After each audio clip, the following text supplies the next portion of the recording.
I'm Tracy Baxter with today's edition of Record Newswatch. There is news of a heartbreaking theft from the Salvation Army headquarters in the city of Newburgh. Police say someone stole about 60 wrapped Christmas presents from the Salvation Army's reception area. It happened Friday night when the receptionist briefly left the bags of presents unattended during a Christmas party. They were to be given out to children ages 13 and under. Those 60 families represent about 120 children. Who will not receive Christmas gifts this Christmas unless we can get donations in from people to help us make up the difference. Police used a canine to try to track the suspect or suspects, but were unsuccessful. Anyone with information concerning the theft of the presents is urged to call Newburgh City Police at 561-3131. Meantime, police are putting out an appeal to the public in hopes of getting new unwrapped toys to replace those that were stolen.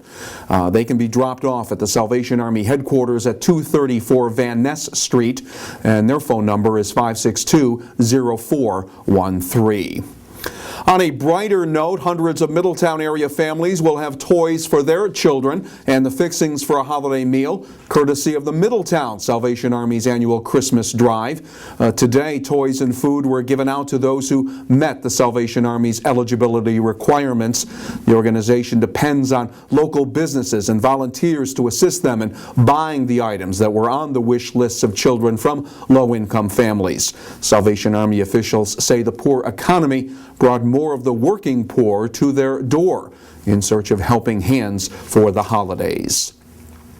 The town of Newburgh police arrested 6 men over the weekend for a shooting and a robbery that left a Newburgh man critically wounded. 25-year-old Timothy Bruno was shot several times after walking out of the Sunoco A-Plus store on Route 32 shortly after 3 a.m. Saturday morning.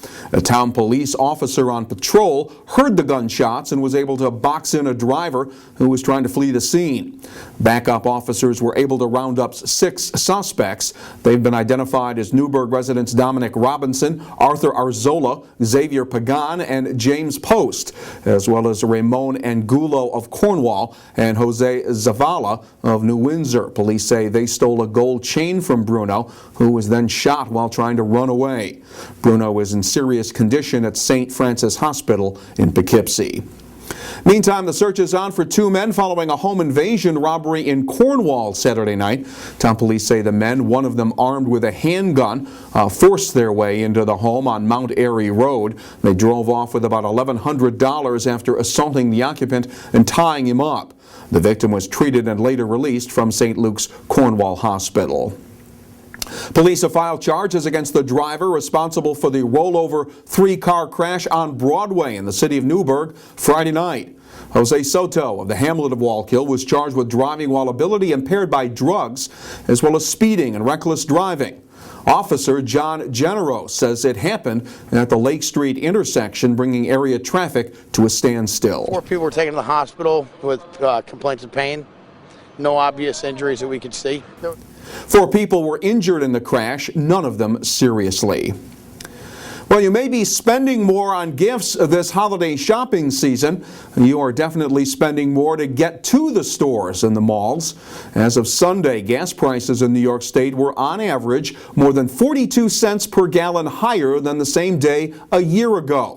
The average price at the pump as of Sunday was $3.23 per gallon, and the price for a gallon of gas is up 11.5 cents compared to just last month.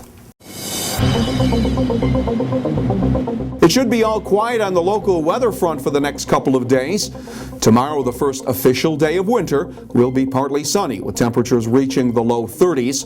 More clouds on Wednesday, and there will be the chance of a few light snow flurries. The highs will be in the mid-30s. Stay on top of what's happening by visiting us here at Record Online and get all the news in detail in tomorrow's Times Herald Record. For Record Newswatch, I'm Tracy Baxter.